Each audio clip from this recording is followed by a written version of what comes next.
बिस्मिल्लाहिर्रहमानिर्रहीम, अस्सलाम वालेकुम। मैं हूँ डॉक्टर शुमाइला गफ़ार और आप देख रहे हैं सेहत सब के लिए। नाज़रीन, ये प्रोग्राम हर इतवार को लाइव आपकी खिदमत में पेश किया जाता है और इस प्रोग्राम का मकसद है आपको एक लाइव इंटरैक्टिव प्लेटफॉर्म मुहैया करना, ताकि वो लोग जिनको दिल की बीमारी है वो हमें कॉल कर सकें और अपना मसला डिस्कस कर सकें। हमारी एक ही रिक्वेस्ट है आपसे कि जब आप हमें कॉल करते हैं तो अपना नुस्खा, अपनी रिपोर्ट सामने रखें, ताकि कम से कम टाइम में हम आपको ज़्यादा से ज़्यादा मशवरा दे सकें। नाजरीन, जैसे कि आप जानते हैं कि दिल की बीमारियों को दो फ्रंट पर टैकल किया जा सकता है। एक तो प्रिवेंशन है, यानी कि एहतियात। अगर आपके ख़ानदान में किसी को दिल का आर्ज़ा लाहक है, जैसे कि आपके पेरेंट्स को या आपके करीबी रिश्तेदारों को, जैसे कि चचा, मामू, ताया वगैरह, तो फिर आपको बहुत ज़्यादा एहतियात करने की ज़रूरत है। उसमें हेल्दी लाइफस्टाइल की बड़ी ज़्यादा इंपॉर्टेंस है। इसी तरह वर्जिश करना और खाने में चिकनाई का कम इस्तेमाल, गोश्त का कम इस्तेमाल। हम हमेशा से बताते हैं कि दालें, सब्जियां, फ्रूट वगैरह आपके लिए बहुत ज़्यादा बेनिफिशियल हैं। अगर आप ये एहतियात करेंगे तो बीमारी को काफ़ी अरसे तक रोका जा सकता है, कंट्रोल किया जा सकता है। ये तो हो गई एहतियात। दूसरी तरफ है कि आपने बर वक्त इलाज करवाना है अगर खुदा न खास्ता आपको बीमारी हो चुकी है, क्योंकि बर वक्त इलाज से ना सिर्फ दिल को डैमेज से बचाया जा सकता है, बल्कि आप एक सेहतमंद ज़िंदगी भी गुजार सकते हैं। इसी नोट पर आज अपने प्रोग्राम का आगाज़ करेंगे। हमारे साथ हमारे गेस्ट मौजूद हैं, पाकिस्तान नामवर cardiologist major general retired Azhar Mahmood Kiyani साहब, जो कि किसी भी तारुफ के मोहताज नहीं हैं। RIC के एग्जीक्यूटिव डायरेक्टर रह चुके हैं, FIC को भी कमांड कर चुके हैं। He was also personal physician to the president and prime minister of Pakistan. अस्सलाम वालेकुम सर, जी, वेलकम टू द प्रोग्राम। वालेकुम सलाम, थैंक यू जी। कैसे हैं आप? ठीक ठाक हैं? अल्हम्दुलिल्लाह, जी अल्हम्दुलिल्लाह जी। सर, बात करते हैं दिल की बीमारियों के हवाले से कि हमने देखा है कि ऑल ओवर द वर्ल्ड ये बीमारियां बहुत ज़्यादा बढ़ गई हैं। लेकिन अगर बात की जाए साउथ एशिया की, तो हम देखते हैं कि यहाँ पर ये बीमारी बहुत तेज़ी से ज़ोर पकड़ रही है। और पहले समझा जाता था कि 40 साल में या 50 साल में पेशेंट को हार्ट अटैक के चांसेस होते हैं, लेकिन अब हम देखते हैं कि रोज़ एमरजेंसी में कोई ना कोई नौजवान 16 साल की उम्र में, 17 साल की उम्र में हार्ट अटैक के साथ आता है। तो इसकी क्या वजूहत हैं? देखिए, जो तो 16-17 साल की उम्र में आता है तो उसकी ख़ानदानी तौर पे उसके खून में कोलेस्ट्रॉल या चर्बी की मकदार ज़्यादा होती है, और वो एक बड़ी रेयर किस्म की और कम किस्म की कंडीशन है, जिसमें 17-18 साल की उम्र में दिल की नालियाँ बंद हो जाती हैं, दिमाग की नालियाँ बंद हो जाती है, फालज हो जाता है, हार्ट अटैक होता है, और उसकी स्पेशल ट्रीटमेंट होती है। वो फिर पूरी फैमिली को आपको स्क्रीन करना पड़ता है, जिसे हम कहते हैं फैमिलियल हाइपरकोलेस्ट्रोलीमिया। वो फिर स्क्रीन करके उसी हिसाब से मुख्तलिफ तरीका इलाज है वो किया जाता है। लेकिन जो दूसरी चीज़ है, जो साउथ एशिया का आपने ज़िक्र किया है, जिसमें पाकिस्तान, इंडिया, बांग्लादेश, भूटान, नेपाल शामिल हैं, श्रीलंका, इसमें हमारे नालियों का साइज़ ही छोटा होता है, उसका डाया छोटा होता है, और इसमें इसलिए जब थोड़ी सी भी बीमारी आती है तो हमारी नालियाँ बंद होनी शुरू हो जाती हैं। अच्छा। और जो वेस्टर्न पॉपुलेशन है या दूसरे है एथनिक पॉपुलेशन, उसमें नालियों का साइज़ ज़रा बड़ा होता है, हमारे यहाँ साइज़ छोटा होता है, तो उसकी वजह से ये बीमारी पहले आती है। और हमारा ये होना चाहिए असूल इस एरिया में कि खाएं कम और वर्जिश ज़्यादा करें। तो हम उल्टा करते हैं, हम बिल्कुल। खाते ज़्यादा हैं, वर्जिश कम करते हैं, इसलिए इस खित्ते में ये बीमारी बहुत ज़्यादा है। आप जितना भी खुराक पे एहतियात करें, देखें इसमें जो सबसे आम चीज़ है और जो जिसके ऊपर कोई आपका ख़र्चा नहीं होता, और आपकी सिर्फ आपने अपने रवैया बदलना है, एक्सरसाइज करनी है, खुराक को ठीक करना है, नींद को ठीक करना, मोटापा नहीं होने देना, सिगरेट नहीं पीना, ये सारी चीज़ें जब बीच में आप करते हैं तो आपकी बीमारी आनी भी है तो 10-15 साल लेट हो जाती है। तो इसलिए जिसके ख़ानदान में ये बीमारी है, जिसके वालदैन को ददयाल में या ननियाल में दिल की बीमारी है, उसको पहले दिन से ही एहतियात शुरू कर देनी चाहिए। सिगरेट नोशी नहीं करनी चाहिए, वज़न को ना बढ़ने दें, खुराक में सब्ज़ी और फ्रूट का ज़्यादा इस्तेमाल करें, गोश्त का कम इस्तेमाल करें, तली चीज़ें कम इस्तेमाल करें, वर्जिश ज़्यादा करें, आधा घंटा घंटा डेली पैदल चलें, नींद 6 से 8 घंटे पूरी करें, तो ये बीमारी लेट हो सकती है, और कई दफ़ा फिर आपको होती ही नहीं है। बिल्कुल ऐसे ही है। अच्छा, यानी कि सर बड़ी इम्पोर्टेंस है एहतियात की, और आपने कहा कि हेल्दी डाइट की और वर्जिश की बड़ी ज़्यादा इम्पोर्टेंस है। सर ज़रा बताइएगा कि कुछ लोग ऐसे होते हैं कि अगर उनमें बीमारी डायग्नोज हो जाती है तो वो दवाइयाँ लेने की बजाय हकीमों के सफ़ूफ़ इस्तेमाल करना शुरू कर देते हैं। कोई अदरक का सॉल्यूशन पी रहा होता है, कोई कहवा पीना शुरू कर देता है। तो आपके ख़्याल से क्या ये बेनिफिशियल हैं और क्या ये दवाई का नेमुल बदल है? दवाई का तो बिल्कुल नेमल बदल नहीं है। देखिए, अगर आप कोई टोटका इस्तेमाल करना चाहते हैं, आजकल मार्केट में बड़े टोटके फिर रहे होते हैं कि ये कर लें तो नाली खुल जाएगी, ये कर लेंगे तो बाईपास की ज़रूरत नहीं पड़ेगी, ये कर लें तो स्टेंट डालवाने की ज़रूरत नहीं पड़ेगी। ऐसी कोई बात नहीं, अनसाइंटिफिक है।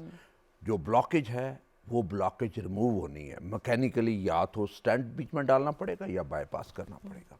हाँ, ये है कि आप एहतियात करेंगे और दवाइयाँ अपनी किसी सूरत में नहीं छोड़नी, ये क्योंकि ये बीमारी है जो सारी उम्र कब्र तक चलती है और आपने कब्र तक और दवाई लेते रहना है, तो ये कंट्रोल में रहेगी। वरना ये बार बार आपको हार्ट अटैक करेगी और बार बार हार्ट अटैक करके आपके दिल को इतना डैमेज करेगी कि दिल आपका कमज़ोर होता जाएगा हर हार्ट अटैक के साथ, और फिर एक ऐसी हालत आ जाएगी कि आपसे बोला भी नहीं जाएगा और आपकी सांस फूल जाएगी। आप बोलेंगे सांस फूल जाएगी, खाना खाएंगे सांस फूल जाएगी, चलना तो दरकिनार, आप बाथरूम तक नहीं जा सकेंगे। उस हालत से बचने के लिए बड़ा ज़रूरी है कि अपनी दवाई बाकायदगी से लें, जो एहतियात बताई है वो एहतियात करें, और जो टोटका आपने करना है करें बेशक टोटका, लेकिन अपनी दवाई ना छोड़ें। सही, ठीक है सर। ये तो दिल की बीमारी है, मैंने इवन कैंसर पेशेंट्स को हकीमों के पास जाते हुए देखा है, और फिर ये होता है कि गिल्टी पहले एक होती है और फिर 2 हो जाती हैं और फिर 3 हो जाती हैं, और उसके बाद वो फिर आते हैं हॉस्पिटल और कहते हैं कि गलती हो गई। तो हम ये नहीं कहते कि जो हिकमत है वो नहीं है, लेकिन अगर आप करना भी चाहते हैं तो फिर आप दवाई भी साथ ले लें और डिफरेंट तरीका इलाज आप अपना लें। यहाँ पर कॉलर हैं, उनको लेते हैं। अस्सलाम वालेकुम, कौन कहाँ से बात कर रहे हैं? इस्लाम, ये भागलपुर से बात कर रहा हूँ। जी, सवाल पूछिएगा। मेरा सवाल ये है, मेरी मम्मा को ब्लड प्रेशर की है ना डिजीज है, और डाइट भी सही लेती है, मेडिसिन सही लेती है, तो उनके सर में दर्द रहता है और ब्लड प्रेशर भी काफी हाई हो जाता है।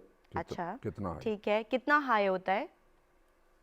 ये हो जाता है तकरीबन 150 पे पहुंच जाता है।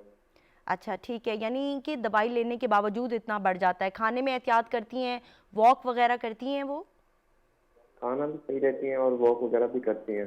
अच्छा, वज़न ज़्यादा है क्या उनका? नहीं नहीं, अच्छा, ठीक है। आपने डॉक्टर को बताया है कि ब्लड प्रेशर कंट्रोल नहीं हो रहा ताकि दवाई को एडजस्ट किया जा सके? डॉक्टर ने वो मेडिसिन वगैरह लिख के दी है। अच्छा, ठीक है। चलें, मेडिसिन कौन आप सी ले रही? पूछना क्या चाह रहे हैं जी? मेडिसिन कौन सी ले रही? मेडिसिन कौन सी इस्तेमाल कर रहे हैं? ब्लड प्रेशर वाली जी, कोई नाम होगा ना? ओम साना एम। अच्छा, ठीक है। चलें, बहुत शुक्रिया आपने कॉल किया, आपके सवाल का जवाब लेते हैं। जी सर, ब्लड प्रेशर कंट्रोल नहीं हो रहा और जो है वो ब्लड प्रेशर की दवाई इस्तेमाल कर रहे हैं। उसमें देखिए 150 तो कोई इतना ज़्यादा ब्लड प्रेशर नहीं है। अगर आप, आई थिंक ये पूरी तरह इन्होंने अपने सामने कागज़ नहीं रखे हुए थे, ये मैं सही तरीके से बता नहीं सके कि दवाई कौन सी वो इस्तेमाल कर रही हैं, और उन्होंने पूछा भी नहीं था। 150 जो है इतना ज़्यादा नहीं है, मैं ज़्यादा उसके बारे में परेशान नहीं होगा। कोशिश हमारी ये होती है कि 140-90 से नीचे ब्लड प्रेशर हो, और कई दफ़ा अगर वो 150 या 100 हो तो इसमें कोई दवाई की कई दफ़ा ज़रूरत नहीं पड़ती। आप सिर्फ अपनी खुराक को ठीक करें, यानी उसमें नमक का इस्तेमाल सबसे पहले, जो सबसे अहम चीज़ है वो नमक है। ब्लड प्रेशर के मरीज़ों के लिए अहम चीज़ नमक है। नमक आपकी खाने में कम हो, आटे में ना डालें, किसी चीज़ पे डाल के ना खाएं। जाती है, लेकिन सर ख़वातीन अक्सर ये भी तो कहती हैं कि हम घर का इतना काम करते हैं कि हमारी तो ऑलरेडी बहुत ज़्यादा वर्जिश हो रही है, तो क्या घर का काम भी वर्जिश है या नहीं? देखिए, वो वर्जिश तो है लेकिन बड़ी थोड़ी वर्जिश है। उसमें जो मैं कहता हूँ ना वर्जिश का और चलने का, होता ही है कि आधा घंटा आप लगातार चलें, ठीक है। यानी बीच में ब्रेक ना हो। 15 मिनट जाने के, 15 मिनट आने के, आधा घंटा है तो ये वॉक, ये एक्सरसाइज है। अगर आप बीच में किसी जगह पे आपने इंटरप्ट कर लिया, रोक लिया, कहीं काम करने लग गए, फिर वॉक, फिर उसका वो फ़ायदा नहीं जो लगातार आधा घंटा चलने में। तो इसलिए आधा घंटा तो मिनिमम है, और 1 घंटे तक आप मैक्सिमम वॉक कर सकते हो। तो जब आप घर का कोई काम करने निकलें, चाहे मर्द हजरात हों, चाहे दिल की बीमारी का सबब बन सकता है, क्या ये वाइस वर्सा है? क्या हाई ब्लड प्रेशर की वजह से दिल की बीमारी होती है, या अगर दिल की बीमारी हो तब आपका ब्लड प्रेशर हाई होता है? देखिए, दिल की बीमारियों में और दिल के अटैक में जो मेजर रिस्क फैक्टर्स हैं उसमें ब्लड प्रेशर आता है। Number 1 smoking, diabetes, family history, ये आपकी जो है चीज़ें मेजर है, और blood pressure measure risk factor है कि जिनको ब्लड प्रेशर होता है उसमें बहुत ज़्यादा चांसेस हैं कि उन्हें हार्ट अटैक होगा और उन्हें फालज होगा, उनके गुर्दे फेल हो सकते हैं, उनकी नज़र जा सकती है। ये 4 चीज़ें उसके टारगेट ऑर्गन डैमेज है, जो कि अगर आप इसको 140-90 से नीचे रखें तो शायद आपको ये ना हो, अगर हो भी तो लेट एज में जाके हो जाए। तो इसलिए इसको कंट्रोल करना बहुत ज़रूरी है। सर जिस तरह कि ये एक पेशेंट थी और ये दवाई पर भी थी और इनका ब्लड प्रेशर 150 था, तो क्या इन्हें दवाई एडजस्ट करवानी चाहिए या ये तमाम एहतियात करके इन्हें अपने ब्लड प्रेशर को कंट्रोल करना ये चाहिए? बहुत अच्छा सवाल है। आई थिंक आप ऐसे करें कि 2 हफ्ते आप लगातार जो है वो आराम से बार बार ब्लड प्रेशर ना चेक करें। एक दफ़ा सुबह नाश्ते के बाद चेक कर ले, तो अगले दिन शाम को खाने से पहले, शाम के खाने से पहले चेक कर ले। वो एक दफ़ा बार बार चेक करना भी ना आपको परेशान कर देता है, एंग्जाइटी प्रेशर में डाल देता है। उस प्रेशर की वजह से आपका ब्लड प्रेशर वैसे ही ऊपर चला जाता है। या फिर जब पेशेंट रिलैक्स हुआ और बैठा हुआ तो घर वाले वो ब्लड प्रेशर चेक कर ले। हमारे जो डिजिटल ब्लड प्रेशर के आले हैं, इसमें हर एक की मुख्तलिफ रीडिंग आती है और उसके 3 रीडिंग लेके 3 दफ़ा चेक करके उसका एवरेज, यानी तीनों को जमा करके 3 से आप तकसीम कर दें, डिवाइड कर दें, तो आपको एवरेज मिल जाए, वो आपका ब्लड प्रेशर है। लेकिन एक दफ़ा का ब्लड प्रेशर ऊपर होने से परेशान ना हो सकता है कुछ वक्त आपकी ज़हनी हालत ऐसी हो, टेंशन हो, आपकी ज़्यादा गुस्से में हो, परेशानी में हो, उसमें ब्लड प्रेशर आपका ऊपर चला जाता है। कई दफ़ा दर्दें हों, उससे ब्लड प्रेशर ऊपर चला जाता है। नींद ख़राब हो तो उससे ब्लड प्रेशर ऊपर चला जाता है। तो ये सारी चीज़ें हैं बीच में। जब आपका ब्लड प्रेशर लगातार 140-90 से ऊपर जा रहा हो, फिर आपको दवाई की ज़रूरत होती है। तो सर अपना ब्लड प्रेशर खुद भी चेक कर सकते हैं या कोई और ही करके देगा? नहीं, खुद भी आज देखें, आजकल जो डिजिटल है उसको खुद ही आप बांध के, तो आप उसको बटन आपने प्रेस करना तो वो आपकी रीडिंग ले लेता है, वो चेक कर सकते हैं। हाँ, वो जो मर्करी वाला ब्लड प्रेशर होता है, चाहे वो एंड्रॉयड होता है या दूसरा होता है स्टैंड वाला, वो कोई और बंदा तो ठीक है, उसने वो स्टेथोस्कोप के साथ वो ज़रा देखना होता है, तो उसमें वो उस हिसाब से ब्लड प्रेशर चेक किया जा सकता है। देखिए, आपका ब्लड प्रेशर की रेंज जो है वो मैं हमेशा बताता हूँ कि नीचे वाला 110-70 और ऊपर वाला 140-90।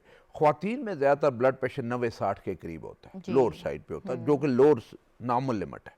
90-60 नॉर्मल लिमिट है, ऊपर वाले 140-90 तक नॉर्मल, 90-60 से लेके 140-90 तक नॉर्मल लिमिट। इससे ऊपर जाए तो हाई ब्लड प्रेशर है, 90-60 से नीचे आए तो लो ब्लड प्रेशर है। ठीक है सर, थोड़ा सा ये भी बता दीजिए कि आपका जो आर्म है वो किस लेवल पर होना चाहिए, क्योंकि लोगों को ये पता नहीं होता। फिर बहुत सारे लोग ब्लड प्रेशर लेते वक्त बातें भी कर रहे होते हैं, तो क्या ये ठीक है? क्या करना चाहिए ब्लड नॉर्मली प्रेशर लेते आइडियली तो वक्त? ये होता है कि मरीज़ जब आए तो कम से कम 5 मिनट जो है वो रेस्ट करे और उसका बाजू जो आम उस बॉडी लेवल पे हो और उसमें आप चेक करें। एंड देन उसके जो बाजू की जो जब ऊपर स्लीव ऊपर करते हैं तो स्लीव वो कई दफ़ा ऊपर करने से यहाँ पे टाइट हो जाता है और उससे ब्लड प्रेशर ऊपर हो जाता है। तो मैं तो नॉर्मली यही करता हूँ कि बजाय ये कि स्लीव ऊपर करे, अगर वो स्लीव ऊपर नहीं हो सकती, स्वेटर पहना हुआ स्वेटर ऊपर है, तो आप ऊपर से ही चेक कर लें, तो कई दफ़ा वो वाली आपकी जो है सही ब्लड प्रेशर उसका आ जाता है।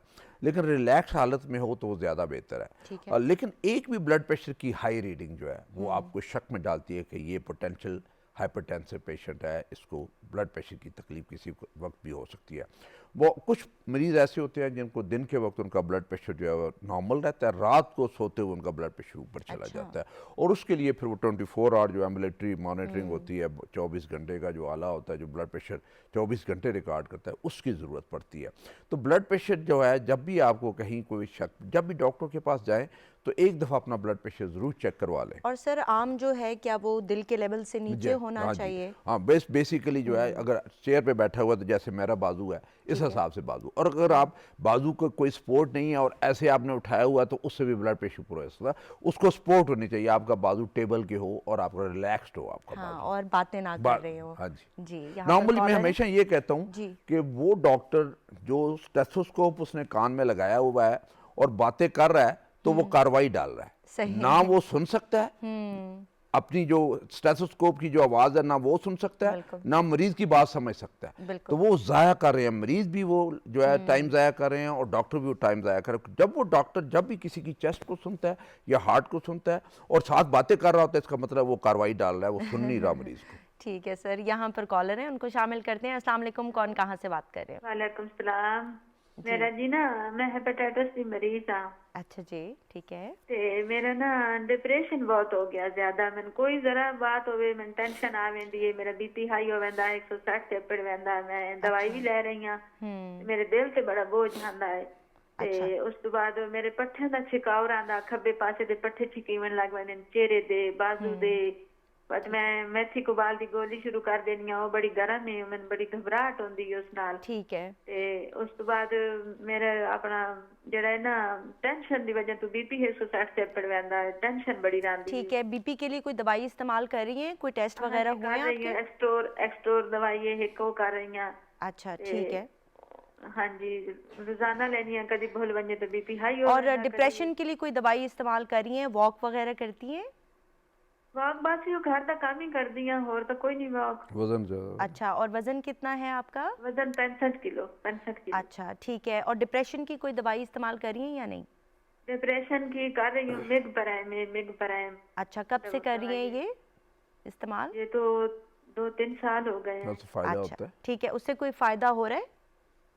बस होंदा ही है फायदा, लेकिन बार बार डिप्रेशन जो बात जहन च आ वंजे वो कभी भूलदी नहीं। अच्छा, घर में कोई मसले चल रहे हैं? हाँ जी, चल रहे हैं, ठीक है। चलते हैं मसले चलें चल आप। साइकेट्रिस्ट को दिखाते हैं? जी। साइकेट्रिस्ट को दिखाते साइकाइट्रिस्ट को दिखाते हैं? जिन्होंने ये दवाई दी है उनको बाकायदगी से चेक करवा रही हैं आप? जी नहीं, हुन तो कोई नहीं करवाया, पहले करवाती रही हैं, आज तो 6 महीने पहले सरगोदे वाला डॉक्टर है ना, उमर हयात हो। ठीक है, तो यानी खुद से आप दवाई खरीद के बस खा रही हैं, है ना? हाँ जी, वही डॉक्टर की लिखी हुई दवाई है। ठीक है, बहुत शुक्रिया आपने कॉल किया। आपके सवाल का जवाब लेते हैं। जी सर, मेहरबानी। बहुत शुक्रिया। जी सर, डिप्रेशन है और खुद ही दवाई इस्तेमाल कर रही हैं और फॉलो अप नहीं हो रहा है और ब्लड प्रेशर भी हाई हो उसमें जाता आई है। थिंक अच्छी बात यह है कि इनको अपने प्रॉब्लम का पता है, और ये जिगर का इन्हें मसला है उसकी दवाई ले रही हैं, ब्लड प्रेशर का मसला है उसकी दवाई ले रही हैं, डिप्रेशन का मसला है उसकी दवाई ले रही हैं। एक मशवरा इन्हें मुझे ज़रूर होगा कि आपके जो डॉक्टर हैं जो कि आपको ब्लड प्रेशर को ट्रीट कर रहे हैं उनको बाकायदगी से दिखाया करें।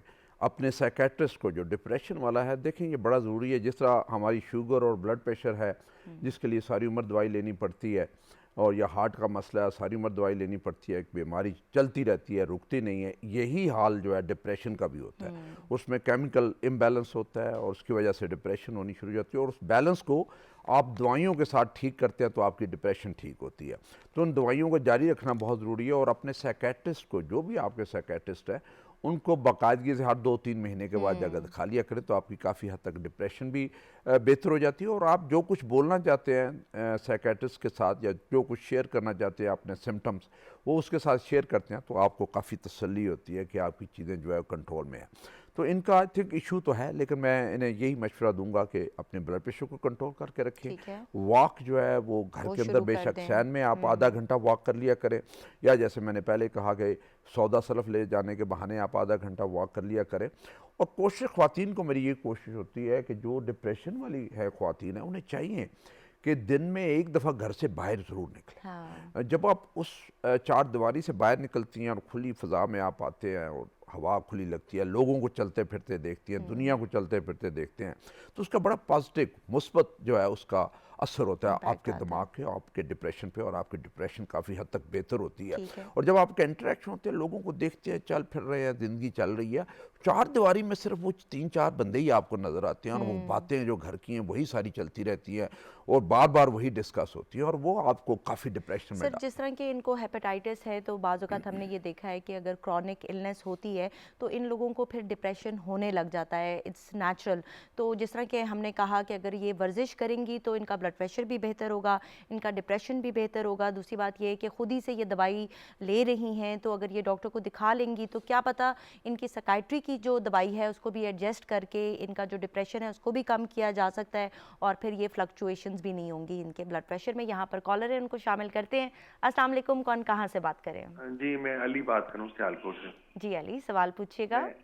मेरा क्वेश्चन ये था कि मेरा लेफ्ट शोल्डर डिसलोकेट हुआ था, लेकिन 2 हफ्ते हो गए, हार्ट पे थोड़ी सी ना दर्द हो रही है, मुसलसल होती रहती है। ठीक है। तो मैंने अपनी इको करवाई थी तो वो उसमें तो नॉर्मल आई है। अच्छा। तो मैंने फिर साइकेट्रिस्ट को भी दिखाया था, तो उसने मेरे को 2-3 दवाइयां लिख के दी थी। जो पहले मैं लेक्सोटन ले रहा था, तो 3 mg की 2 साल हो गए हैं। ठीक है। तो मेरा एक क्वेश्चन तो ये हो गया। दूसरा मेरा क्वेश्चन ये है कि जो डॉक्टर्स की जो सैलरीज हैं वो बहुत थोड़ी हैं।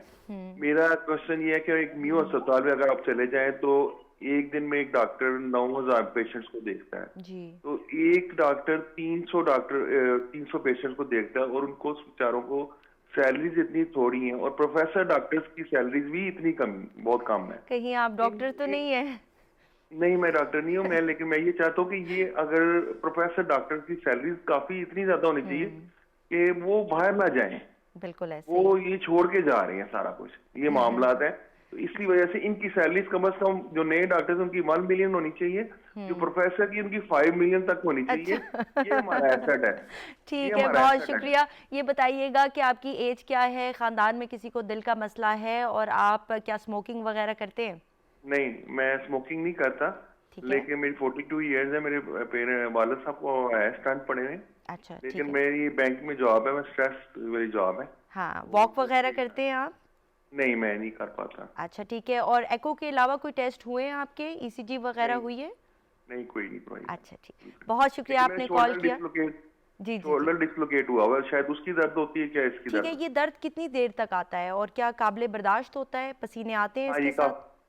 काबिले बर्दाश्त होता है। ठीक है, बहुत शुक्रिया आपने कॉल किया, बड़े आपने इंपॉर्टेंट पॉइंट्स को हाईलाइट किया। इस पर हम सर से मज़ीद गुफ्तगू करते हैं। बहुत शुक्रिया जी सर। पहले तो इनका जो मेडिकल इशू है वो डिस्कस हाँ करते हैं ना जी। जी। उसमें बेसिकली इनका जो है शोल्डर डिसलोकेट हुआ और उन्हें दर्द वगैरह होता है, और बैंकर है, एक्सरसाइज के लिए टाइम नहीं मिलता, एक्सरसाइज करते नहीं है, और बैंकर में ये बीमारी ज़्यादा है, हार्ट वाली जी। बीमारी ज़्यादा। बैठने वाले जितने भी पेशे हैं जिसमें आपको सारा दिन बैठना पड़ता है, और जिसमें डॉक्टर भी शामिल है। डॉक्टर्स भी अगर शामिल क्लिनिक हैं। में बैठे जी। रहते हैं तो उससे प्रॉब्लम होता है, अगर वार्डों में घूमते फिरते रहते हैं, मरीज़ देखते हैं, तो फिर ठीक रहते हैं, उनकी एक्सरसाइज हो जाती है। उसमें इन्हें चाहिए कि साल में एक दफ़ा अपनी ईटीटी एक्सरसाइज टेस्ट ज़रूर करवा लें, या थैलियम स्कैन करवा लें, और अपने ब्लड टेस्ट हर 3 महीने के बाद करवा लिया करें, ताकि पता चले कि कहीं कोलेस्ट्रॉल या लिपिड प्रोफाइल डिस्टेंस तो नहीं है, या ब्लड शुगर ज़्यादा तो नहीं है। और वो अपने टेस्ट करवा के तो देख लिया करें, क्योंकि इनके वालिद साहब को है, उन्हें स्टेंट बिल्कुल। डले हुए हैं, इन्हें ज़रूरी है, इनकी फैमिली 42 हिस्ट्री एज है है, इनकी। इन्हें अपने टेस्ट ये ज़रूर करवा लें। जहाँ तक डॉक्टर का इशू है, यस, डॉक्टर का तो मसला सर, है। 1 देखें, मिलियन, 5 हमारा मिलियन। हमारा देखें, हमारे यहाँ मरीज़ ज़्यादा है और डॉक्टर्स की तादाद बड़ी कम है, वैकेंसीज बड़ी कम है। जो इश्यूज़ हैं वो तो हैं, हमारे फाइनेंशियल इश्यूज़ हैं, हमारे जो पॉलिसी मैटर है ये वाला, जहाँ पे गवर्नमेंट के पास जितने रिसोर्सेज हैं उस रिसोर्सेज के हिसाब से उन्होंने अस्पताल भी बनाने हैं, डॉक्टर भी बनाने हैं, नर्सेज भी बनानी है, और पैरामेडिक्स भी, उनको भी एम्प्लॉय करना है। बात तो इनकी ठीक है कि जहाँ ये ब्रेन ड्रेन वाला सिलसिला शुरू होता है, कि जब आप देखते हैं कि आपको यहाँ पे उस हिसाब से मुआवजा नहीं मिल रहा जो कि मिलना चाहिए था, बिल्कुल। तो हमारे बहुत सारे जो अच्छे डॉक्टर्स हैं, या फॉर दैट मैटर और भी दूसरे पेशों के जो लोग हैं, प्रोफेशंस वो के, बाहर चले वो जाते बाहर हैं। चले जाते हैं। वहाँ पे उनके लिए अच्छी सैलरी है, पैकेजेस हैं, उन्होंने फैमिली को भी लुक आफ्टर करना है, बच्चों को भी पढ़ाना है, बहुत सारी चीज़ें, जिम्मेदारी हैं। जहाँ पे हमारा एक बंदा कमाने वाला होता है, पूरी फैमिली उस पर डिपेंडेंट होती है, और उसको वो सारी चीज़ें ध्यान में रखनी होती हैं, बिल्कुल। और वो फिर उसके बाद फैमिली जो है वो उसकी जो है सर्वाइव कर सकती है, अदरवाइज सर्वाइव नहीं करती। यस, ये है डॉक्टर्स वाला सैलरी वाला इशू है, सैलरी बहुत थोड़ी है। हमारे डॉक्टर्स के भी काम भी बहुत ज़्यादा है, क्योंकि मैंने सरकारी अस्पतालों में काम किया, मैंने आर्मी में काम किया हुआ है। जो हमारी की पैकेज है तकरीबन वही पैकेज होता है जो कि सिविल का पैकेज होता है। ऐसे ही। हमारे बेनिफिट ज़रा एज़ कम्पेयर टू उनके ज़रा ज़्यादा होते हैं, लुक आफ्टर हो जाते हैं, घर वर मिल जाता है, बाकी सारी चीज़ें, वो मेडिकल ट्रीटमेंट फ्री होता है, वो सारा चलता रहता है। लेकिन यहाँ पे लोगों के लिए बहुत इश्यूज़ है, सैलरी वाकई बहुत थोड़ी है, और काम बहुत ज़्यादा है, और एक डॉक्टर को बहुत ज़्यादा मरीज़ देखने पड़ते हैं। ये गवर्नमेंट का आई होप कि अल्लाह करे कि हमारी माशी हालत बेहतर हो, और हमारे ये जो इश्यूज़ हैं पॉलिसी, ये सिर्फ डॉक्टरी प्रोफेशन के लिए नहीं, जो बाकी प्रोफेशन है उनके लिए भी, कि ये जो चीज़ें हैं ये बेहतर हों, ताकि लोग बाहर ना निकलें, इस मुल्क में रह के इसकी खिदमत करें। लेकिन एक चीज़ होती है कि वो आपकी एक मुहिब्बे वतन होने की भी एक होता है कि ठीक है, जब आप समझें कि आपकी फैमिली लुक आफ्टर हो रही है, आपका गुजारा सही चल रहा है, तो इस मुल्क की खिदमत करें, बिल्कुल ऐसे इस मुल्क में सर्व करें, अपने लोगों को सर्व करें। अगर आपने अपने लोगों को सर्व नहीं किया या उनको देखभाल नहीं की, तो बाहर से आके किसी ने नहीं करना, ये बंदे रुल जाएंगे, हमारी डॉक्टरी का कोई फ़ायदा नहीं, हमारी वो जो लोगों की खिदमत करने का उसका कोई फ़ायदा नहीं है। मैं तो उस जज्बे के साथ करना चाहता हूँ, बाकी चीज़ें अल्लाह ताला करता रहता है। बहुत सारे हमारी तरह बहुत सारे लोग हैं जो इस मुल्क में रह रहे हैं और जिस तरीके से रह रहे हैं, उनकी हिम्मत है, और मैं उन लोगों को देख के हिम्मत पकड़ता हूँ कि कितनी शुक्रगुजारी है कि जिस हालत में भी हैं वो शुक्र अदा करें और खुश है, अपनी हालत में वो खुश है। सर ऐसे ही है, बहुत सारे डॉक्टर्स मैंने देखा है कि वो एक अस्पताल में काम करने के बाद फिर दूसरे क्लिनिक में जाकर जॉब कर रहे होते हैं, क्योंकि उनका गुजारा नहीं हो रहा होता। और ये सिर्फ डॉक्टरों की बात नहीं है, बहुत सारे दूसरे प्रोफेशंस भी सफ़र कर रहे हैं। तो चाहिए कि ज़रा जो पे पैकेजेस हैं उनको बेहतर किया जाए। यहाँ पर कॉलर हैं, उनको लेते हैं। अस्सलाम वालेकुम, कौन कहाँ से बात करें? हेलो जी अस्सलाम वालेकुम। वालेकुम जी। जी, कौन कहाँ से बात कर रहे हैं और सवाल पूछिएगा। मैं सईद अब्दुल हसन कौर कोटा से। जी सवाल पूछें। मैं सवाल ये कि मेरी मिसेज है, उनकी एज है तकरीबन 46 साल ना। ठीक है। उनका ब्लड प्रेशर आता है 130 और तकरीबन 87 90 ना। ठीक है। तो वाइड्रल गोली खा रही हैं 2 mg की। अच्छा। तो डॉक्टर साहब इसमें पता है कि नॉर्मल ब्लड प्रेशर कितना होना चाहिए, जहाँ बाकी की इक्को वगैरह एक दो बताई तो बिल्कुल ठीक है। ठीक है। आपकी जो वाइफ हैं वो वॉक वगैरह करती हैं, खाने में एहतियात करती हैं? काफी एहतियात। ठीक है, बहुत शुक्रिया आपने कॉल किया। आपके सवाल का जवाब लेते हैं। जी सर, 130/87 इनका ब्लड प्रेशर है और ये पूछ रहे हैं कि नॉर्मल देखिए ये नॉर्मल ब्लड प्रेशर है। हाँ। नॉर्मली तो मैं जैसे पहले बताता हूँ कि 110/70 नीचे वाला और 140/90 जो है ऊपर वाला, इसके दरमियान जो भी ब्लड प्रेशर हो ब्लड प्रेशर वाले मरीज़ों के लिए वो नॉर्मल है। वरना तो नॉर्मल जो रेंज है 90-60 नीचे वाली है और 140-90 ऊपर वाली है। लेकिन जिनको ब्लड प्रेशर है वो अगर उनका ब्लड प्रेशर 110/70 और 140/90 के दरमियान में रहता है तो ठीक है, इनका जो ब्लड प्रेशर वो ठीक है और जो दवाई खा रही हैं वो खाती रहें। और जैसे हमने पहले बताया कि नमक की एहतियात करें कि नमक का इस्तेमाल कम होना चाहिए और टेबल सॉल्ट जिसे हम कहते हैं कि किसी चीज़ के ऊपर नमक डाल के खाना, वो ना खाएं। तो उम्मीद है कि इंशाल्लाह इस ब्लड प्रेशर के साथ ये इनका ऐसे ही कंट्रोल रहेगा। सर जो डायबिटिक्स होते हैं क्या उनके लिए भी यही रेंज है या उनके नंबर्स डिफरेंट हैं? लेकिन डायबिटिक हैं या किडनी वाले जो मरीज़ होते हैं वो हमारे डिफरेंट नंबर 120-80 के करीब होना चाहिए, मैक्सिमम 130-80 के करीब। इस रेंज में 120-80, 110-70, 120-80 ये बेहतर। जितना कम ब्लड प्रेशर होगा वो गुर्दों को कम डैमेज करेगा और जितना ज़्यादा ब्लड प्रेशर होगा वो गुर्दों को ज़्यादा डैमेज करता है। वो जो गुर्दे के जो मरीज़ हैं और जो शुगर वाले जो मरीज़ हैं, इससे ज़्यादा ब्लड प्रेशर हो तो उनके गुर्दे जो नुकसान होना शुरू हो जाता है। यानी कि जो रेंज है वो अगर आप डायबिटिक हैं या आपको किडनी के इश्यूज़ हैं तो फिर वो थोड़ी सी कम है और फिर आपको ज़्यादा एहतियात करने की ज़रूरत है। सर ब्लड प्रेशर क्या एज रिलेटेड बीमारी है? क्या हर शख्स को ये बीमारी ज़रूर होती है या फिर ये लाइफस्टाइल की वजह से भी हो सकती है, स्ट्रेस की वजह से भी हो सकती है या फिर ये इनहेरिटेड है? देखिए जी, ये ज़्यादातर तो इनहेरिटेड होता है, यानी मूर्छी बीमारी है, आपको विरासत में मिलती है। अगर फैमिली में है किसी को ब्लड प्रेशर वालिदैन में से तो आपको 50% चांस है कि आपको ब्लड प्रेशर होगा। और आप अगर उस वक्त जब पता हो जब आपको ब्लड प्रेशर नहीं है और आप सिर्फ नमक का इस्तेमाल कम कर दे तो हो सकता है कि आपको ये ब्लड प्रेशर ना हो। अगर हो भी तो लेट जाके आए, तो वो शुरू से ही आपने एहतियात करनी शुरू कर दी। नमक का कम इस्तेमाल, वेट को आपने काबू में रखना है, एक्सरसाइज आपने रेगुलर करनी है और सिगरेट नोशी नहीं करनी, तो आपका ब्लड प्रेशर कंट्रोल में रहेगा। बहुत सारे लोगों को ब्लड प्रेशर होता है कि स्ट्रेसफुल एनवायरनमेंट से, यानी जहाँ पे ऐसी जगह पे काम कर रहे हैं जहाँ पे स्ट्रेस है, काम ज़्यादा है, टाइम थोड़ा है, थकावट है, रेस्ट का टाइम नहीं है, उसमें ये चीज़ होती है। फिर वो लोग जिनको ज़्यादातर जगराते वाला हो, रात वाली नाइट ड्यूटी हो और दिन को वो ना सो सके, उनमें ये प्रॉब्लम होता है। फिर जिनका वज़न ज़्यादा होता है उनमें वज़न में जो है उसमें ये ब्लड प्रेशर ऊपर चला जाता है। जो लोग एक्सरसाइज नहीं करते, वॉक नहीं करते, यानी किसी सूरत में भी वॉक नहीं करते, उनमें ये ब्लड प्रेशर होने के चांसेस ज़्यादा है। तो ये अगर आप सारी जो हमने चीज़ें एहतियाती बताई हैं ये सारे इस पे आप अमल करें तो आप इस ब्लड प्रेशर, शुगर और दिल की बीमारी से बच सकते हैं। सही। यहाँ पर कॉलर है। अस्सलाम वालेकुम, कौन कहाँ से बात कर रहे हैं? जी वालेकुम अस्सलाम, रजकपुर एडवोकेट इस्लामाबाद से अर्ज कर दूं। जी सवाल पूछिएगा। सवाल मेरा ये है कि मेरी उम्र 37 ईयर है और आंसू का काम करने के दौरान मुझे शदीद स्ट्रेस होता है और सीने में अजीब सा बोझ फील होता है। इस हवाले से मैंने डॉक्टर से कंसल्ट किया तो उन्होंने मुझे एंजियोग्राफी रिकमेंड की थी। जो मैंने एंजियोग्राफी करवाई तो उन्होंने माइनर सी मेडिसिन लुप्रिन और रोस्टा दे के मुझे फारिग कर दिया था।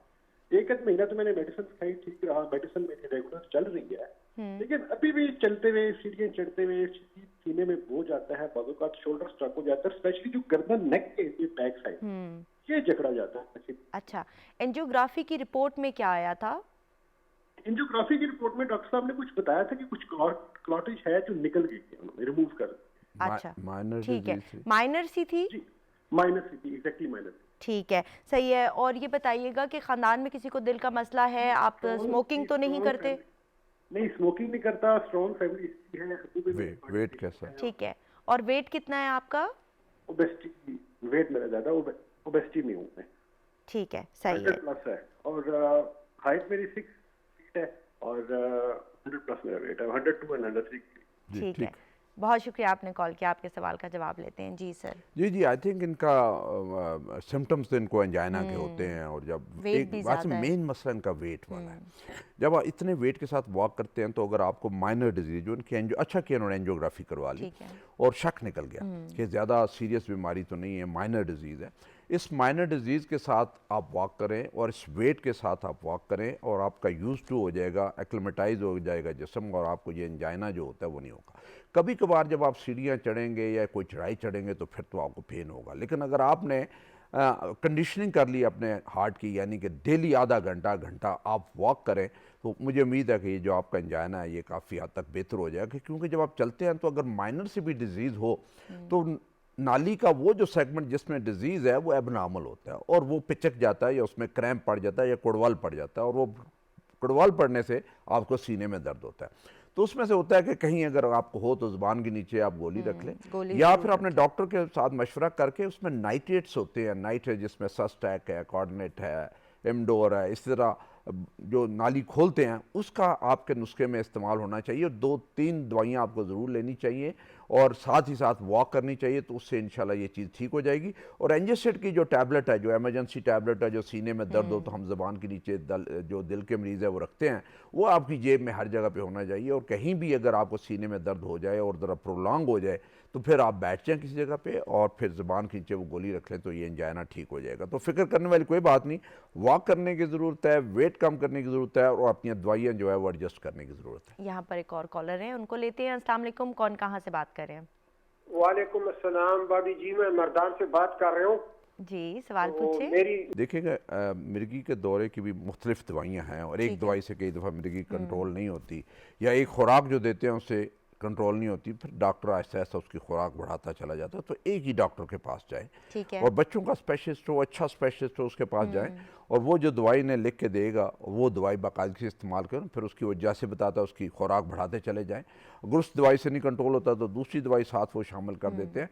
लेकिन ये मिर्गी कोई ऐसी नहीं है जो कंट्रोल ना होती, बिल्कुल। और ये आई थिंक कई दफ़ा होता ही है कि आप थोड़े दिनों के लिए दवाई लेते हैं फिर बंद कर देते हैं, नहीं इससे तो आराम नहीं आया। नहीं, दवाई 24 घंटे खून में रहेगी तो आपको आराम आएगा। दवाई बंद हो जाएगी, खून में से दवाई निकलेगी, दोबारा मिर्गी के दौरे पड़ने शुरू हो जाएंगे। तो इसलिए बड़ा ज़रूरी, दो हमारा ये सब्जेक्ट नहीं है, ये है चाइल्ड स्पेशलिस्ट का और न्यूरो फिजिशियन का सब्जेक्ट है, लेकिन इन्होंने सवाल कर लिया तो सवाल का जवाब दे देने चाहिए कि बच्चों के स्पेशलिस्ट को दिखाएं या फिर न्यूरो फिजिशियन, जो दिमाग के जो डॉक्टर न्यूरो फिजिशियन, उनको जाकर दिखाएं। ठीक है। और दूसरा ये है कि जिस तरह के डॉक्टर साहब ने कहा कि दवाई बाकायदगी से इस्तेमाल करनी है, रोकना नहीं है, एक ही डॉक्टर को दिखाना है। दूसरा आपने ये भी देखना है कि क्या ट्रिगरिंग फैक्टर्स हैं। बाज़ औक़ात ये बच्चे जो हैं अगर इनको स्ट्रेस हो या ब्राइट लाइट से बहुत ज़्यादा रोशनी या बहुत ज़्यादा शोर, ये सारी चीज़ें जो हैं ये मिर्गी के अटैक को ले आती हैं। तो आपने कोशिश करनी है कि बच्चे को इन चीज़ों से दूर रखें। और दूसरी बात ये है कि मेडिसिन से काफ़ी अफाका होता है, बाज़ औक़ात बच्चे इस फेज़ में से ग्रो आउट भी कर जाते हैं, लेकिन इलाज बहुत ज़्यादा ज़रूरी है। जी sir, coming back to our topic, हम दिल की बीमारियों के हवाले से बात कर रहे थे। तो सर देखें, आपने बताया कि स्ट्रेस को कम किया जाए। अगर आपका एक वर्किंग एनवायरनमेंट ऐसा है जहाँ पर आपको बहुत ज़्यादा टेंशन होती है तो उसको तो आप कंट्रोल कर सकते हैं। अगर आपकी ज़िंदगी में मसाइल चल रहे हों, जिस तरह के बाज़ औक़ात कुछ ख़वातीन या कुछ मर्द हज़रात भी टॉक्सिक रिलेशनशिप में होते हैं, तो उसमें फिर स्ट्रेस आप अवॉइड नहीं कर सकते, तो फिर ऐसे में क्या किया जाए, ऐसे में कैसे बीमारी से बचा जाए? और नहीं, उसमें बड़ा ज़रूरी है, आई थिंक दोनों का, मियाँ बीवी दोनों का इस चीज़ के बारे में सोचना, समझदार होना बहुत ज़रूरी है। क्योंकि वो फिर अगर वो घर में टेंशन रहेगी तो दोनों की सेहत ख़राब होगी और वो दोनों के लिए नुकसानदेह होगा। देखें, आप एक मसला है, उस मसले को डिस्कस करते हैं और उस मसले की जो बहस है या डिस्कशन है उसको मुख्तसर रखें। जहाँ पे समझे कि नहीं चीज़ें आउट ऑफ कंट्रोल हो रही है, वहाँ पे बोलना बंद कर दें। किसी ख़ास मौके पे जब आपकी दोनों की ठंडे पड़ चुके हों और डिस्कस करने के मूड में हो और अच्छे माहौल में आप डिस्कस करते हैं तो फिर डिस्कस करें। देखें, ये टॉक्सिक माहौल बहुत दफ़ा ऐसे होता है कि आपको एक जो हार्ट अटैक या बीमारी नहीं होनी चाहिए थी, इस टॉक्सिक माहौल में वो आपको हार्ट अटैक हो जाता है। और ज़्यादातर होता है कि कोई आर्गूमेंट चल रहे हैं, बहस चल रही है, हर एक बंदे ने अपना एक स्टैंड लिया हुआ, स्टैंड से पीछे नहीं हट रहा, उसमें से ये इश्यूज़ हो जाते हैं। और उसमें से बड़ा ज़रूरी है कि मैं हमेशा ये कहता था कि जी कि जब देखें कि अगले का मूड कैसा है, दोनों में से। अगर एक मियाँ है जो वो काम करके सारे दिन की थकावट के बाद घर आता है, तो घर की बाहर की जितनी भी बकबकें हैं, उसकी नौकरी के रिलेटेड बकबकें हैं, वो जहाँ पे जॉब करता है उसके हैं, तो वो तंग आया होता है और घर में आता है कि मैं यहाँ पे मुझे रेस्ट मिलेगा, मैं छुप के बैठ जाऊँगा इधर, और वहाँ पे आगे आता है तो आगे फिर वही मसला शुरू हो जाता है। और आपको वो वाला जो मसला है फिर उसकी और चीज़ बढ़ जाती है। उसने कहा मुझे तो घर में भी आराम नहीं है, हाँ। मैं तो घर आया था छुपने के लिए और आराम करने के लिए। वो मेरा ये मशवरा है कि जो ख़वातीन हैं, जो बीवियाँ हैं, उन्हें चाहिए कि पहले तो उनका जब मियाँ घर में आए तो बड़ा वेलकमिंग किस्म का एटीट्यूड हो कि आए, क्या हाल है, दिन कैसे गुजरा, थके हुए तो नहीं है, परेशान नहीं है, रिफ़्रेश करें उन्हें, कोई चाय पानी पिलाएं, जब रिलैक्स हो जाएं। जब ने जो शहरों के लेवल पे, तहसीलों के लेवल पे अपने अस्पतालों को स्ट्रेंथन कर लें या तगड़ा कर लें। तगड़ा किस तरीके से करें कि वहाँ पे डॉक्टर्स जो है वो ट्रेंड हों और वहाँ पे हर तरह की इमरजेंसी जो है उसे हम इलाज कर सकें। उसमें हर तरह का इक्विपमेंट हो आपकी इमरजेंसी में, जैसे ट्रॉमा सेंटर है जिसमें मेडिकल की इमरजेंसी है, हार्ट की इमरजेंसी है, सर्जरी की इमरजेंसी है, गायनी की इमरजेंसी है, आई की, ENT, न्यूरो की इमरजेंसी है। ये सारी की सारी इमरजेंसीज हम वहाँ पे हैंडल कर सके तो हमारा जो शहरों की तरफ, बड़े शहरों की तरफ रश है जो टर्शरी केयर हॉस्पिटल का, वो काफ़ी हद तक कम हो सकता है। देखें, अगर मेरे कंट्रोल में चीज़ें हों तो मैं सबसे पहले हर शहर का DHQ सबसे पहले तगड़ा करूं, हर स्पेशलिस्ट अवेलेबल हो, हर इमरजेंसी अवेलेबल हो, हर इमरजेंसी में डॉक्टर सारे ट्रेंड हो, सारी की सारी दवाइयाँ वहाँ पे मौजूद होनी चाहिए। लोगों को अपने शहर से बाहर सफ़र नहीं करना चाहिए इमरजेंसी के लिए, उनकी इमरजेंसी अपने शहर में ठीक होनी चाहिए, उनकी इमरजेंसी अपने तहसील हेडक्वार्टर में ठीक होनी चाहिए, और उनका जो ट्रांसपोर्ट का और वो पूरा दिन करना और रास्ते में इमरजेंसी का ख़राब होना ये नहीं होना चाहिए। ये जब चीज़ें हो जाएंगी तो हमारे लोग जो है उनको मेडिकल केयर अपने इलाके में ही मिल जाएगी, उनको सफ़र नहीं करना पड़ेगा। बहुत है, जैसे अगर हार्ट वाला अगर इशू है तो हर शहर में चाहे वो DHQ है या THQ है, उसमें हार्ट अटैक की सहूलत मुयस्सर होनी चाहिए, और वहाँ पे हर एक को ECG पढ़नी आनी चाहिए, और हर एक को पता हो कि मैंने अगर हार्ट अटैक हुआ है तो इसको ट्रीटमेंट कैसे करना, और फ़ौरन ट्रीटमेंट शुरू हो जानी चाहिए, क्योंकि उसको सफ़र करने में कई घंटे लगेंगे बड़े शहर के, तो रास्ते में डेथ हो सकती है। हाँ, तो उसकी ट्रीटमेंट जो है उसी शहर में, उसी अस्पताल में होनी चाहिए, और डॉक्टरों को ट्रेन होना चाहिए, और वहाँ पर ये सारी दवाइयाँ अवेलेबल होनी चाहिए। बिल्कुल सर, मैंने खुद देखा है कि इमरजेंसी में बहुत सारे जो जूनियर डॉक्टर्स होते हैं उनको ECG पढ़नी नहीं आती, फिर वो वेट कर रहे होते हैं कि कोई मेडिकल स्पेशलिस्ट आएगा या कार्डियोलॉजिस्ट आएगा तो वो ECG देखेगा। आजकल वैसे फ़ोन से ये फ़ायदा हो गया है कि वो उसी वक्त वो तस्वीर लेकर भेज देते हैं, और अगर कोई ट्रीटमेंट होती है तो डॉक्टर फ़ोन पर भी बता देता है। लेकिन फिर भी अगर सहूलियात बेहतर कर ली जाएँ तो मेरे ख्याल से हम डेथ रेट को, मोर्टेलिटी को कंट्रोल कर सकते हैं। सर, ब्लड प्रेशर जिस तरह कि आप हमेशा से बताते हैं कि आपके दिमाग को डैमेज कर सकता है, दिल को, गुर्दों को, बहुत सारे मसाइल कर सकता है, तो अगर आपको हाई ब्लड प्रेशर का मसला है तो कौन कौन से टेस्ट आपको करवा लेने चाहिए खुद ही, यानी डॉक्टर के पास जाए बगैर ही? जी, उसमें देखें ना, सबसे पहले तो आपका ब्लड कंप्लीट पिक्चर होती है, उस ब्लड CP जिसे हम कहते हैं, फिर आपकी शुगर हो जानी चाहिए कि साथ कहीं शुगर तो नहीं, पता ही नहीं चलता। फिर सबसे इम्पॉर्टेंट ये है कि यूरिया, क्रेटिन और इलेक्ट्रोलाइट्स, गुर्दे के टेस्ट है, RFT, रीनल फंक्शन टेस्ट जो है वो आपके करवा लेने चाहिए। लिपिड प्रोफाइल है वो करवा लेनी चाहिए, जिसमें कोलेस्ट्रॉल, चर्बी की मिकदार और यूरिक एसिड करवा लेनी चाहिए। छाती का एक एक्सरे ज़रूर करवाना चाहिए, ECG ज़रूर करवानी चाहिए, और अपना एक एको ज़रूर करवा लेना चाहिए। ब्लड प्रेशर अगर है तो अल्ट्रासाउंड पेट का हो जाए तो वो भी ज़्यादा, क्योंकि उसमें गुर्दे देखने होते हैं कि गुर्दा कोई बड़ा हुआ तो नहीं है, कम साइज़ तो नहीं है, कोई उसमें और कोई इशू तो नहीं है, उसमें पथरी तो नहीं है, और कई दफ़ा आपको रीनल आर्टरी स्टेनोसिस होता है, वो उसके लिए डॉपलर वगैरह करना पड़ता है। तो ये बेसलाइन जब टेस्ट हो जाएं और अगर वो टेस्ट सारे ठीक है तो बड़े रीअश्योरिंग होता है कि चले और कोई चीज़ नहीं है। और अगर गुर्दे के टेस्ट ख़राब हैं, शुगर ज़्यादा है, तो आप उसी वक्त कंट्रोल कर ले तो उसका आगे जाके नुकसान नहीं होता। वरना गुर्दे जो देखें हमारे डायलिसिस पे मरीज़ होते हैं और जिनको गुर्दे की पैवंदकारी होती है या रीनल ट्रांसप्लांट होता है, ये ज़्यादातर शुगर और ब्लड प्रेशर के मरीज़ होते हैं जिनके गुर्दे फेल जल्दी हो जाते हैं, और जल्दी फेल होकर वो डायलिसिस पे चले जाते हैं, या फिर बाद में उनकी ये सर्जरी रीनल ट्रांसप्लांट। तो उससे बचने के लिए ज़रूरी है कि पहले दिन से ही आप शुगर और ब्लड प्रेशर को कंट्रोल करके रखें, नौबत ही ना आए गुर्दे फेल होने की। और आपके गुर्दे अगर बचे रहेंगे, ब्लड प्रेशर ठीक करके कंट्रोल करेंगे, शुगर को कंट्रोल करेंगे, गुर्दे बचे रहेंगे, तो डायलिसिस या रीनल ट्राइग्लिसराइड्स बढ़े हुए होते हैं, लेकिन HDL कम हुआ हुआ होता है, तो ये HDL क्या है और ये क्यों ज़्यादा होना चाहिए, और इसको किस तरह से हम बढ़ा सकते हैं, और ये हार्ट को किस तरह से प्रोटेक्ट करता है? देखें, HDL एक अच्छा कोलेस्ट्रॉल है। जितना आपका HDL ज़्यादा होगा इतनी आपको दिल की बीमारी कम होगी। ये बुरे कोलेस्ट्रॉल को साफ़ करता है और ये एक सेहतमंद होने की निशानी है ज़्यादा HDL। अब ये है कि हमारी जो एशियन पॉपुलेशन है उसमें साउथ एशियन जो है पॉपुलेशन है इनमें HDL जेनेटिकली कम होता है। अच्छा। और ट्राइग्लिसराइड ज़्यादा होता है और ये एक रिस्क फैक्टर है। लेकिन कुछ लोगों का जो HDL कम होता है उसको ज़्यादा करने का एक तरीका होता है कि अगर आप ओवरवेट हैं तो वज़न को कम करें तो HDL ऊपर चला जाएगा, एक्सरसाइज करेंगे तो HDL ऊपर चला जाएगा, सिगरेट पीते हैं सिगरेट बंद कर दें तो HDL ऊपर चला जाएगा। तो और देन फ्रूट और वेजिटेबल का ज़्यादा इस्तेमाल करें तो वेजिटेबल ऊपर चला जाएगा। और नट्स थोड़ी मिकदार में, ज़्यादा नहीं। हम वो इकट्ठे ही शुरू हो जाते हैं ना, वो पूरे के पूरे जो है वो प्लेट और बॉल ही खा जाते हैं, उसने यहाँ से कुछ दाने जो है उसके आप नट्स के आप करें तो HDL ऊपर जाता है। लेकिन अगर इन सारी जो है एक्सरसाइज के बावजूद आपका HDL ऊपर नहीं जाता तो परेशान होने की कोई ज़रूरत नहीं। ये जेनेटिकली ऐसा है, पैदाइशी तौर पे ही आपका HDL कम है और वो अगर वो एक रिस्क फैक्टर है। लेकिन आप अपनी एक्सरसाइज, अपनी खुराक और वज़न को कंट्रोल करना और सिगरेट ना पीना उस पर आप अमल करें तो आपको हार्ट अटैक होने के चांसेस कम होते हैं। Thank you so much for joining us today sir.